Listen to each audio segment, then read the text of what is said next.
Hi, everyone. I'm Rena 9, and we begin with concerns of war with Iran. The country is promising to retaliate after the U.S. killed one of its top military commanders. Qassem Soleimani was behind hundreds of American deaths and was considered a top terrorist by the U.S. This was the scene in parts of Iran today where hundreds took to the streets to mourn his death. President Trump gave the order to take him out in a drone strike at Baghdad International Airport. This follows the attack on the U.S. Embassy in Baghdad on Tuesday. The administration had blamed Iran for the unrest, and that violence was sparked by previous U.S. airstrikes that were conducted in response to the death of an American contractor. Secretary of State Mike Pompeo has been briefing allies and telling them that the killing of Soleimani was done in the face of an imminent attack. President Trump himself tweeted that Soleimani has killed or badly wounded thousands of Americans over an extended period of time and was plotting to kill many more, but got caught. Democratic lawmakers acknowledged Soleimani was an enemy of the U.S., but are concerned about the fallout from a strike that was conducted without consulting Congress. Senator Bernie Sanders had one of the sharpest criticisms, calling his death an assassination. He said, quote, "Trump promised to end endless wars, but this action puts us on the path to another one." I want to turn to our panel, Catherine Herridge, Bob Cusack, and Meredith McGraw. Catherine's a CBS News senior investigative correspondent, Bob, editor-in-chief of The Hill, and Meredith, a White House reporter for Politico. Thank you all for joining us. Catherine, to you first. Why did American officials view him as such a threat, and how significant is his death right now? Well, Rena, a senior U.S. government official confirmed to CBS News that the strike was in response to an active threat to U.S. interests in the region, and General Soleimani was personally involved. We also understand through our reporting that he has always been a high-value target, and a separate U.S. government official confirmed to us a short time ago that they had been tracking him for a number of days and that the strike in Iraq presented the best opportunity. You know from your reporting in the Middle East that Soleimani is a larger-than-life figure. He is someone who is very close to the Ayatollah and considered one of the most experienced guerrilla warfighters who was working in the Middle East. What we also know from our reporting is that he had tremendous reach into the conflicts in Yemen, Syria, Lebanon, Iraq, and then also domestic security in Iran. So simply put, he was someone for the Iranian regime who wore many hats. It was like being the CIA director, the head of the Special Operations Command, and then also someone who was part Secretary of State because he executed foreign policy. So replacing someone like General Soleimani will be a very tough bill to fill in, Rena. And do we know, Catherine, who might replace him at this point?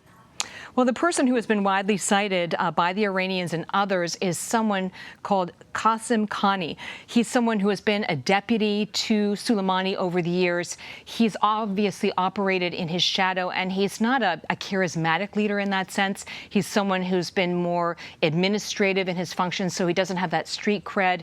He's not sort of combat ready, if you will. And he's not someone who has that charismatic leadership and that relationship also with the Ayatollah. So he's not someone who maybe in the short term or even the long term can fill the shoes of Soleimani. And he's someone my contact said was probably put into place quickly so that the Ayatollah could reduce the likelihood of a power struggle within the IGRC. That's so fascinating to hear that they believe he's not as charismatic, because Soleimani certainly understood PR well and images. Meredith, I want to turn to you. Is the White House concerned about this provocation right now, taking this man out, and the consequences that could happen? I think the White House has said that they're, fully prepared for whatever consequences may come as a result of the killing of Soleimani. But the president has said that he's been, he'll argue that he's well within his rights to execute this attack, as they had credible intelligence, they said, of some sort of impending attack against Americans and some sort of threat. I want to turn to Bob as well. Bob, House Speaker Nancy Pelosi said that she wasn't briefed until after the strike by Defense Secretary Mark Esper. Pelosi issued this statement saying that American leaders' highest priority is to protect American lives and interests, but we cannot put the lives of American service members, diplomats, and others further at risk by engaging in provocative and disproportional action. That's interesting she used those words. Do other members of her party share that thought? How are Republicans handling this? Well, Republicans are praising the president. They say that a terrorist has been eliminated, someone who had American blood on his hands, And Democrats do acknowledge that, but Democrats, like Nancy Pelosi, they didn't get a heads up on this, and that's very important in Washington. It's only going to add, Rena, to the friction between the White House and the Democratic-led House now that they have impeached President Trump, and that's going over to the Senate.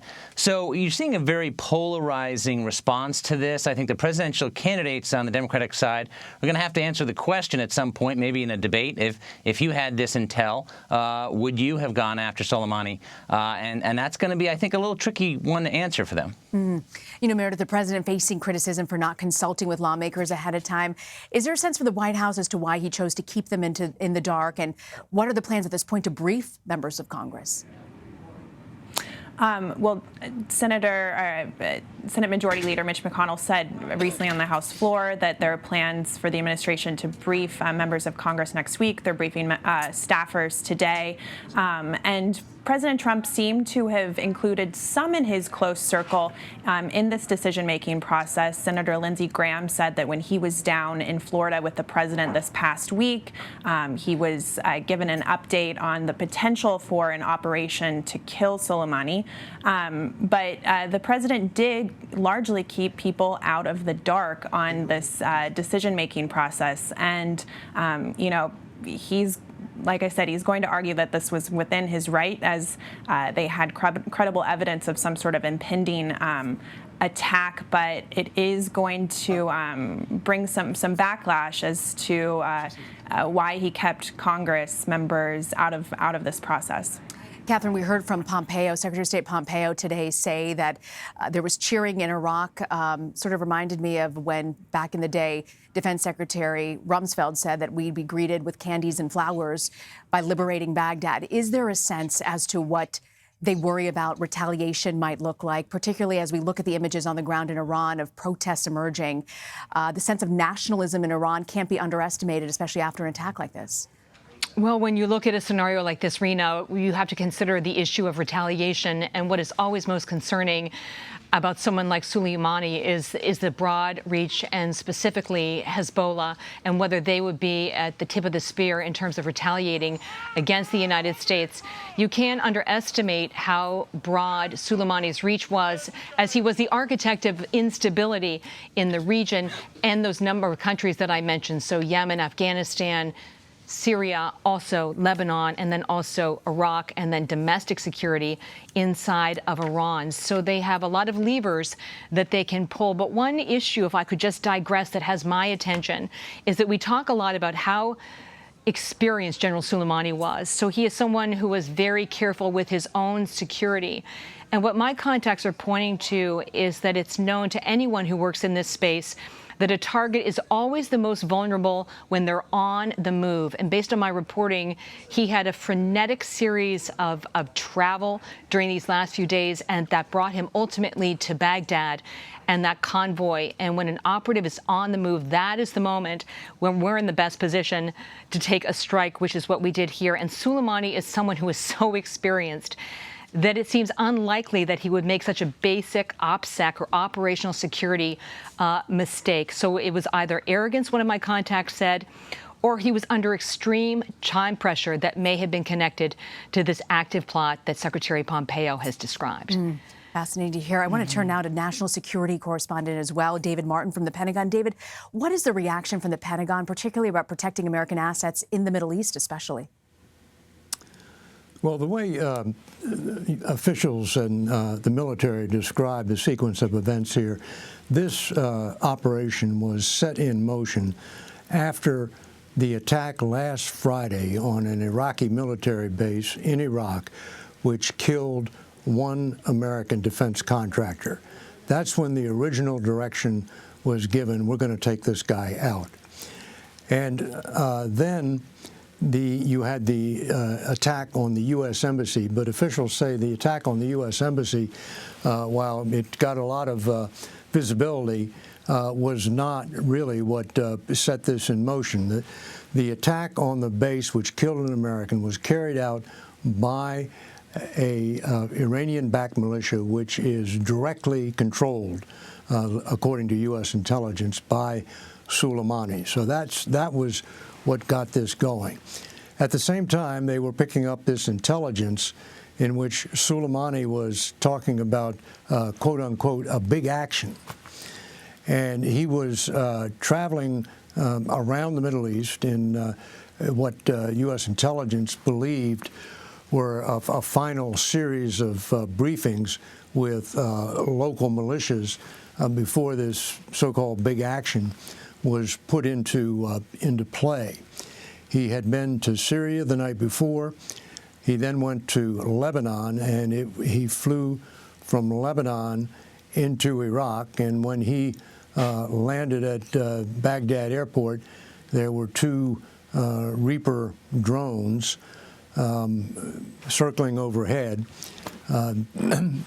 They watched as he and his party, Soleimani and his party, got off the plane and boarded two vehicles. Soleimani got in a sedan, and most of the rest of the party got in a van that was second in line. The vehicles took off down the airport road, and that's when the Reapers fired. They fired 2 missiles at each vehicle, and they scored direct hits. And you have these relatively small explosions. A missile like that, Hellfire missile, carries a warhead probably of about 250 pounds. So you had maybe 1,000 pounds of explosives altogether, setting off what promises to be a real earthquake in the Middle East.